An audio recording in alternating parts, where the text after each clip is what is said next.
Hi மக்களே, welcome to viral cinema. நான் உங்கள் ஜோஷிகா.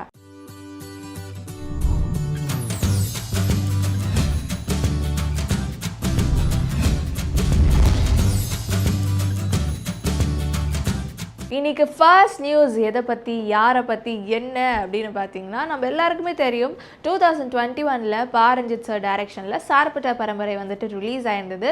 ஸோ இந்த படத்தில் Arya sir, Dushara Vijayan, Pasupathi, Kalaiyarasan, Shabeer, John Vijay, Santhosh Prathap and Anupama Kumar இவங்க எல்லாருமே நடித்து இந்த படம் வந்துட்டு ஆடியன்ஸ் மத்தியில் வந்துட்டு ஒரு பெரிய வரவேற்பு இருந்தது அண்ட் பெரிய ஹிட் ஆச்சுன்னு கூட சொல்லலாம். அதுக்கப்புறம் இந்த படத்தோட பார்ட் 2 வருமா வராதா அப்படின்னு சொல்லிட்டு எல்லாருமே எதிர்பார்த்துட்டு இருந்தோம். ஸோ அந்த வகையில் இப்போ வந்துட்டு ரஞ்சித் சார் வந்துட்டு இந்த படத்தோட பார்ட் 2 பற்றி சொல்லியிருக்காங்க. அதாவது சார்பட்ட பரம்பரை பார்ட் 2 வந்துட்டு ஸ்கிரிப்டெல்லாம் ரெடி பண்ணியாச்சு. ஸோ இது கண்டிப்பாக வந்துட்டு கொஞ்சம் வித்தியாசமாக இருக்க போது. ஸோ இது பேஸ்ட் ஆன் ஒரு பொலிட்டிக்கல் ட்ராமாவாக இருக்க போது. கண்டிப்பாக வந்துட்டு ஆடியன்ஸ் வந்துட்டு நல்லாவே என்ஜாய் பண்ணுவாங்க. ஸோ ஆல்ரெடி இந்த ஒரு கதையை திருப்பி ரீக்ரியேட் பண்ணுறோம். இதில் வந்துட்டு அந்த பாக்ஸிங் போர்ஷன் வந்துட்டு இன்னும் வேறு லெவலில் நாங்கள் வந்துட்டு ரெடி பண்ணியிருக்கோம். ஸோ கண்டிப்பாக நீங்கள் பார்த்தீங்கன்னா உங்களுக்கு ரொம்ப பிடிக்கும் அப்படிங்கிற மாதிரி சொல்லியிருக்காங்க. ஸோ இவர் சொல்கிறது கேட்கும்போது கண்டிப்பாக இந்த படம் வந்துட்டு எப்படி இருக்கும், எந்த மாதிரி இருக்கும்னு சொல்லிட்டு பார்க்கணும்னு சொல்லிட்டு ரொம்ப ஆர்வமாக இருக்குது. ஸோ கண்டிப்பாக வந்துட்டு இதை தவிர்த்து வேறு ஏதாவது வந்துட்டு இன்ஃபர்மேஷன் நம்ம கொடுக்குற வரைக்கும் நம்ம வெயிட் பண்ணி தான் ஆகணும். அதியன் ஆதிரை டைரக்ஷனில் தண்டகாரண்யம் படத்தில் தினேஷ் சார் மற்றும் கலையரசன் சார் நடிச்சிருந்தாங்க. ஸோ இந்த படமும் ரிலீஸ் ஆகி இந்த படத்துக்கு வந்துட்டு ஒரு ஃபுல் அண்ட் ஃபுல் ஒரு பாசிட்டிவ் ரிவ்யூஸ் கிடச்சிருக்கு. ஸோ அதுக்கு அடுத்ததாக இப்போ தினேஷ் சார் வந்துட்டு நம்ம எல்லாருக்குமே தெரியும் வேட்டுவம் படத்துலையுமே வந்துட்டு அவர் நடிச்சிருக்காரு. ஸோ அதனால வந்துட்டு அவரோட ஹேர் ஸ்டைலஸ், அவரோட லுக்கே வந்துட்டு டோட்டலாக டிஃப்ரெண்ட்டாக வந்துட்டு மாற்றிருக்காரு. ஸோ அந்த லுக்கை பார்த்துட்டு நிறைய பேர் வந்துட்டு என்ன இவர் இப்படி இருக்காரு, ஏன் இப்படி ஆயிட்டாருங்கிற மாதிரி நிறைய பேர் ட்ரோல் பண்ண ஆரம்பிச்சிட்டாங்க. ஸோ அதுக்காக வந்துட்டு நம்ம தினேஷ் சார் ஒரு இன்டர்வியூவில் ஒரு விஷயம் சொல்லியிருந்தார். என்னன்னா, இப்போ இருக்க என்னோட லுக்கை பார்த்து நிறைய பேர் வந்துட்டு கலாய்க்கிறாங்க. ஒரு பாசிட்டிவாகவும் சொல்கிறாங்க, சில பேர் நெகட்டிவாகவும் சொல்கிறாங்க, சில பேர் வந்துட்டு ரியாலிட்டி வர்சஸ் எக்ஸ்பெக்டேஷனுங்கிற மாதிரிலாம் வந்துட்டு ட்ரோல் பண்ணுறாங்க அப்படிங்கிற மாதிரி சொல்லியிருந்தாங்க. ஸோ நான் இப்போ வந்துட்டு இந்த கெட்டப்பில் இருக்கேன்னா அது காரணம் வந்துட்டு வேட்டுவம் படம். ஸோ இந்த படத்துக்காக தான் நான் இந்த ஒரு லுக்கில் இருக்கேன், மற்றபடி எதுவுமே கிடையாதுங்கிற மாதிரி அவர் சொல்லியிருக்காரு. ஸோ நம்ம எல்லாருக்குமே தெரியும் இந்த படத்தை டைரக்ட் பண்ணுறது ரஞ்சித் சார். ஸோ இந்த படம் ஷூட் பண்ணிட்டு இருக்கும்போது சில பிரச்சனைலாம் ஆச்சு. ஸோ வந்துட்டு திருப்பி அந்த படத்தோட ஷூட்டிங் ஸ்டார்ட் பண்ணிட்டாங்க, நம்ம எல்லாருக்குமே தெரியும். அண்ட் இன்னொரு விஷயம் தினேஷ் சார் என்ன சொல்லியிருந்தாருன்னா, ஸோ கண்டிப்பாக வந்துட்டு இந்த படம் ஒரு மாதிரி வித்தியாசமாக இருக்கும், கண்டிப்பாக ஆடியன்ஸ் எல்லாருமே என்ஜாய் பண்ணுவாங்க அப்படிங்கிற மாதிரி நம்ம தினேஷ் சார் சொல்லியிருக்காரு. ஏஆர் முருகதாஸ் சார் டைரக்ஷனில் மதராசி படத்தில் சிவகார்த்திகேயன் சார் அண்ட் ருக்மிணி நடிச்சிருந்தாங்க. ஸோ அந்த படமும் ரிலீஸ் ஆகி ஸோ ரசிகர்கள் மத்தியில் அந்த படத்துக்கு வந்துட்டு ஒரு நல்ல ஒரு வரவேற்பு இருந்தது, ஒரு பாசிட்டிவ் ரெஸ்பான்ஸ் வந்துட்டு கிடச்சிருக்கு. ஸோ அங்கங்கே ஒரு நெகட்டிவ் ரிவ்யூஸ் இருந்தாலுமே வந்துட்டு மோஸ்ட்டாக வந்துட்டு ஒரு 80 to 90% பார்த்தீங்கன்னா வந்துட்டு ஃபுல் அண்ட் ஃபுல் பாசிட்டிவாக அந்த படத்தை வந்துட்டு நல்லா என்ஜாய் பண்ணி கொண்டாடி இருக்காங்க. அண்ட் ஆல்ரெடி சொன்ன மாதிரி வந்துட்டு அந்த படத்தில் நம்ம சிவகார்த்திகேயன் சார் வந்துட்டு டோட்டலாக ஒரு வேறு அவதாரில் ஒரு மாதிரி டிஃப்ரெண்ட்டாக இருந்தாங்க. ஸோ ஏஆர் முருகதாஸ் சாருக்கு வந்து திருப்பி ஒரு கம்பேக் மாதிரி தான் இந்த படத்தை வந்துட்டு எல்லாருமே பார்க்குறாங்க. ஸோ இப்போ அந்த படத்தோட ஒரு சக்ஸஸ், அதாவது இந்த படம் வந்துட்டு நல்ல ஒரு வெற்றி படமாக அமைஞ்சிருக்குங்கிறதுனால அந்த டீமே வந்துட்டு கேக் கட் பண்ணி செலிப்ரேட் பண்ணியிருக்காங்க. ஸோ அந்த ஃபோட்டோ வந்துட்டு இப்போ சோஷியல் மீடியாவில் ஒரு நல்ல ஒரு வைரலாக போயிட்டுருக்கு. ஸோ அந்த ஃபோட்டோவில் பார்த்தீங்கன்னா ஏஆர் முருகதாஸ் சார் வந்துட்டு கேக் கட் பண்ணுறாங்க. ஸோ இந்த சைடு வந்துட்டு அனிருத் சார் அண்ட் இந்த சைடு வந்துட்டு சிவகார்த்திகேயன் சார் நிற்கிறாங்க. ஸோ அது பார்க்கும்போது ஒரு மாதிரி சந்தோஷமாக இருக்குது. ஏன்னா வந்துட்டு ஏஆர் முருகதாஸ் சாருக்கு வந்து ஆஃப்டர் கொஞ்சம் வருஷம் கழிச்சு அவருக்கு ஒரு நல்ல ஒரு படமாக இது அமைஞ்சிருக்குங்கிறதுனால மொத்த டீமுமே ரொம்ப சந்தோஷத்தில் இருக்காங்க. அடுத்ததாக வடிவேல் சாரை பற்றி தான் சொல்ல போகிறேன். ஸோ வடிவேல் சார் ஒரு great legendary actor and comedian. So அந்த டைமில் வந்துட்டு எல்லா படத்துலையும் வடிவேல் சார் இருந்தால் மட்டும் தான் நாங்கள் எடுப்போம், அந்த மாதிரி தான் வந்துட்டு அந்த டைமில் இருந்துச்சு. ஸோ காமெடினா வடிவேல் சார் அப்படிங்கிற மாதிரி தான் இருந்தது. ஸோ இப்போ நம்ம எல்லாருக்குமே தெரியும், நிறைய இன்டர்வியூஸில் வந்துட்டு அவர் சொல்லியிருந்தார், அதாவது கொஞ்சம் வருஷத்துக்கு முன்னாடி எனக்கு எந்த ஒரு பட வாய்ப்பையுமே எனக்கு கிடைக்கிறது இல்லை. ஸோ இப்போ வந்துட்டு காமெடியன் ஆக்டருக்கு நிறைய பேர் வந்துட்டாங்க, ஸோ அதனால எனக்கு பட வாய்ப்பு கிடைக்கிறது இல்லை. ஸோ இப்போ வந்துட்டு அவர் சில படத்தில் நடிச்சுட்டு வந்துட்டு இருக்காங்க. ஸோ என்னதான் வந்துட்டு அந்த ஒரு டைமில் வந்துட்டு அவர் எப்படி சொல்கிறது, காமெடினா வடிவேல் சாருங்கிற மாதிரி, இப்போ வந்துட்டு மீம் டெம்ப்ளேட்னா வடிவேல் சாருங்கிற மாதிரி தான் இருக்காங்க. ஸோ இப்போ என்றைக்குமே வந்துட்டு வடிவேல் சார் ட்ரெண்டில் தான் இருந்துக்கிட்டு இருக்காரு. இப்போ ரீசெண்டாக வடிவேல் சார் வந்துட்டு நடிகர் சங்க பொதுக்குழு கூட்டத்தில் வந்துட்டு சொன்ன ஒரு விஷயம் என்னன்னா, ஒரு 10 யூடியூபர்ஸ் வந்துட்டு சினிமாவே வந்துட்டு அழிச்சிட்டு வந்துட்டு இருக்காங்க. ஸோ அந்த 10 பேர் இல்லாமல் அந்த 10 பேர் கூட இருக்க அந்த மக்களுமே வந்துட்டு சேர்ந்து இந்த சினிமாவே வந்துட்டு அழிச்சிட்டு வந்துட்டு இருக்காங்க. ஸோ எந்த மாதிரினா ஒரு படத்தோட ரிவ்யூவாக இருக்கட்டும், இல்லைனா அந்த ஆக்டர்ஸ் எல்லாம் வந்துட்டு ஒரு மாதிரி நெகட்டிவாக ரிவ்யூ பண்ணி அந்த சினிமாவே வந்துட்டு அழிச்சிட்டு இருக்காங்க அப்படிங்கிற மாதிரி சொல்லியிருந்தாங்க.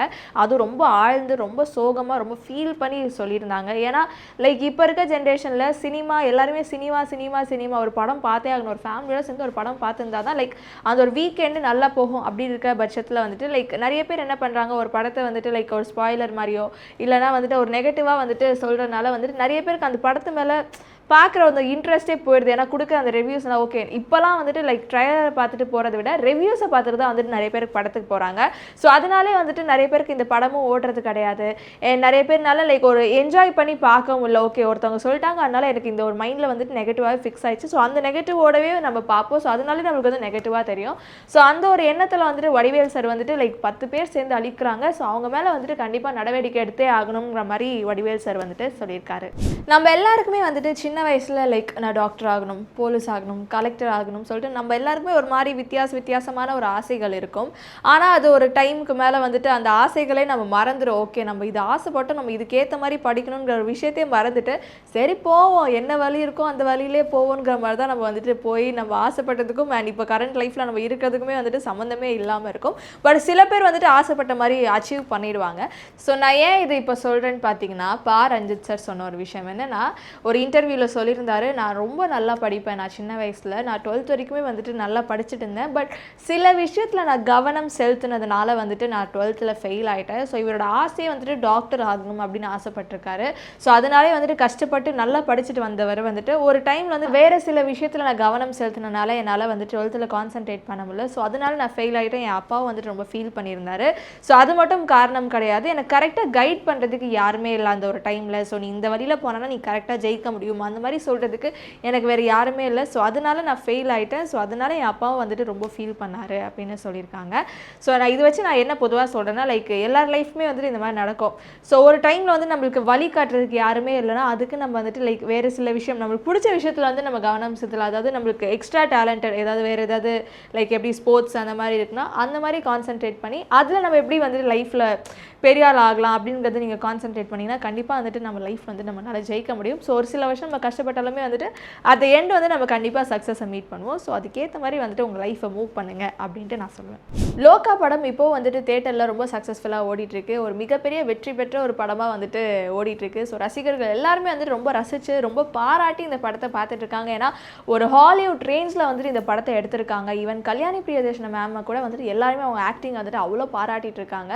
இப்போ ரீசெண்டாக வந்த ஒரு நியூஸ் என்னன்னா வந்துட்டு லோகா படம் கூடிய சீக்கிரத்தில் வந்துட்டு ஓடிடியில் வந்துட்டு ரிலீஸ் பண்ண போகிறாங்க அப்படிங்கிற ஒரு நியூஸ் வந்துட்டு ரொம்ப வைரலாக வந்துட்டு இருந்தது. ஸோ அந்த ஒரு நியூஸ்க்கு வந்துட்டு Dulquer Salmaan sir as a ப்ரொடியூசராக வந்துட்டு ஒரு செம்ம ரிப்ளை கொடுத்துருந்தாரு. ஏன்னா நாங்கள் யாருமே வந்துட்டு லைக் எங்கள் சைடில் வந்து லோகா படம் வந்துட்டு ஓடிடியில் ரிலீஸ் ஆக போகுது அப்படிங்கிறது நாங்கள் சொல்லவே கிடையாது. ஏன் இந்த மாதிரி ஃபேக் ரூமர்ஸை வந்துட்டு ஸ்ப்ரெட் பண்ணிட்டு இருக்கீங்க? ஏன்னா இன்னுமே வந்துட்டு தியேட்டரில் லோகா படம் நல்லா சக்ஸஸ்ஃபுல்லாக ஓடிட்டு இருக்க பட்சத்தில் ஓடிடியில் வந்துட்டு ஏன் இப்போ ரிலீஸ் பண்ண போகிறோம் அப்படிங்கிற மாதிரி சொல்லியிருந்தாங்க. உண்மை தானே? ஏன்னா வந்துட்டு லோகா படம் இன்னுமே வந்துட்டு தியேட்டரில் சக்ஸஸ்ஃபுல்லாக ஓடிட்டுருக்கு. ஸோ அப்படி இருக்கப்போது ஏன் இவ்வளோ சீக்கிரமாக வந்துட்டு ஓடிடியில் ரிலீஸ் பண்ண போகிறாங்க அப்படிங்கிற ஒரு அவர் சொன்னோன்னே எனக்குமே வந்துட்டு கரெக்ட் தானே அப்படிங்கிற மாதிரி தான் ஃபீல் இருந்துச்சு. ஸோ இந்த மாதிரி ஒரு ஃபேக்கான நியூஸை வந்துட்டு பரப்பாதீங்க until and unless. ஸோ அவங்க சைட்லேருந்து ஒரு அஃபிஷியலான ஒரு அனௌன்ஸ்மெண்ட் வர இருக்கு, நம்ம வந்துட்டு கண்டிப்பாக வெயிட் பண்ணி தான் ஆகணும். தனுஷ் சார் வந்துட்டு எல்லா இளைஞர்களுக்கும் ஒரு அட்வைஸ் பண்ணியிருந்தார். என்னன்னா லைக் நீங்கள் உங்களுக்கு வாழ்க்கையில் என்ன தேவையோ அதில் கான்சென்ட்ரேட் பண்ணுங்கள், கண்டிப்பாக நீங்கள் சாதிக்கலாம். இந்த உலகத்தில் சாதிக்க முடியாததுங்கிறது எதுவுமே கிடையாது. யார் நினச்சாலும் என்ன வேணாலும் வந்துட்டு சாதிக்கலாம் அப்படிங்கிற மாதிரி சொல்லியிருந்தாங்க. ஸோ அதுக்கு வந்து மேனிஃபெஸ்ட் பண்ணோம், அந்த ஒரு விஷயத்துக்காக நம்ம மேனிஃபெஸ்ட் பண்ணோன்னா கண்டிப்பாக நம்மளுக்கு கிடைக்கும். அண்ட் மெயினாக வந்துட்டு தியானமும் அண்ட் ஒர்க் அவுட் பண்ணுங்கள், கண்டிப்பாக வந்துட்டு உங்களுக்கு என்ன தேவையோ கண்டிப்பாக கிடைக்கும் அப்படிங்கிற மாதிரி சொல்லியிருந்தாங்க. ஏன்னா இப்போ இருக்க ஜென்ரேஷன் பசங்களுக்கு வந்துட்டு கோவம் அதிகம். அது இந்த குட்டி குட்டியாக இருக்க அந்த குட்டி பசங்களுக்குமே வந்துட்டு அவ்வளோ கோவம் வருது. ஸோ நம்ம தியானம் பண்ணோன்னா நம்ம மைண்ட் வந்துட்டு காமாக இருக்கும், ஒரு மாதிரி சட்டில்டாக இருக்கும், நம்மளால் அந்த ஒரு விஷயத்தில் வந்துட்டு கான்சென்ட்ரேட் பண்ண முடியும். ஸோ எல்லாருமே வந்துட்டு தியானம் பண்ணுங்கள். லைக் அந்த கோவம் வந்துட்டு கொஞ்சம் கம்மி பண்ணிட்டு அப்படியே வந்துட்டு தியானம் பண்ணுங்கள். கண்டிப்பாக உங்கள் மனசு வந்துட்டு ரொம்ப காமாக இருக்கும். அண்ட் நீங்கள் என்ன வேணும்னு நினைக்கிறீங்களோ கண்டிப்பாக வந்துட்டு உங்களுக்கு கிடைக்கும். ஸோ இதுக்கு முன்னாடி வந்துட்டு மோகன்லால் சார் நடிச்சிருந்த திருஷ்யம் படம் ரிலீஸ் ஆகிருந்தது. ஸோ அந்த 2 பாட்டுமே வந்துட்டு ஒரு செம்ம ஹிட்டுன்னு கூட சொல்லலாம். ரசிகர்கள் மத்தியில் ஒரு பெரிய வரவேற்பாக இருந்தது. அது ஃபஸ்ட்டு பாட்டில் சொல்லவே தேவையில்லை, அப்படி இருந்தது. எல்லாருமே வந்துட்டு என்னையா இப்படி எடுத்திருக்கீங்கிற மாதிரி ஒரு செம்ம ஒரு பாசிட்டிவ் ரிவ்யூஸ் வந்துட்டு ஆடியன்ஸ் மத்தியில் வந்துட்டு கிடைச்சிருந்தது. ஸோ இப்போ வந்துட்டு திருஷ்யம் பார்ட் 3 ஷூட்டிங் வந்துட்டு இன்னிலேருந்து ஸ்டார்ட் பண்ண போகிறாங்க. ஸோ அந்த ஷூட்டிங் வந்துட்டு அவங்க நல்லபடியாக முடிஞ்சு. ஸோ இந்த படமும் வந்துட்டு லைக் நல்ல ஒரு சக்ஸஸ்ஃபுல்லாக ஹிட் அடிக்கணும்னு சொல்லிட்டு ஒரு வாழ்த்துக்கள் தெரிவிச்சுக்கிறோம். அண்ட் இது மட்டும் இல்லாமல் சென்ட்ரல் கவர்மெண்ட் வந்துட்டு 2023 மோகன்லால் சாருக்கு வந்துட்டு தாதா சாஹிப் பால்கே அவார்டு வந்துட்டு கொடுக்கணும் அப்படிங்கிற ஒரு நியூஸ் வந்துட்டு அறிவிச்சிருந்தாங்க. இப்போ வந்துட்டு 71st நேஷனல் அவார்ட் ஃபங்க்ஷன் வந்துட்டு செப்டம்பர் 23 அன்னைக்கு நடத்த போகிறாங்க, அதாவது நாளைக்கு. ஸோ அந்த ஃபங்க்ஷனில் மோகன்லால் சாருக்கு வந்துட்டு தாதா சாஹிப் பால்கே அவார்டை வந்துட்டு கொடுக்க போகிறாங்க. ஸோ இது பார்க்கும்போது ரொம்ப சந்தோஷமாக இருக்குது. லைக் சென்ட்ரல் கவர்மெண்ட் சைட்லேருந்து நம்ம மோகன்லால் சாருக்கு வந்துட்டு ஒரு சூப்பரான ஒரு அவார்டு கொடுக்குறாங்கன்னு நினைக்கும் போது ரொம்ப பெருமையாக இருக்குது. ஸோ அவருக்கு ஒரு பெரிய வாழ்த்துக்கள் தெரிவிச்சுக்கிறோம் டூரிங் சினிமா சார்பாக.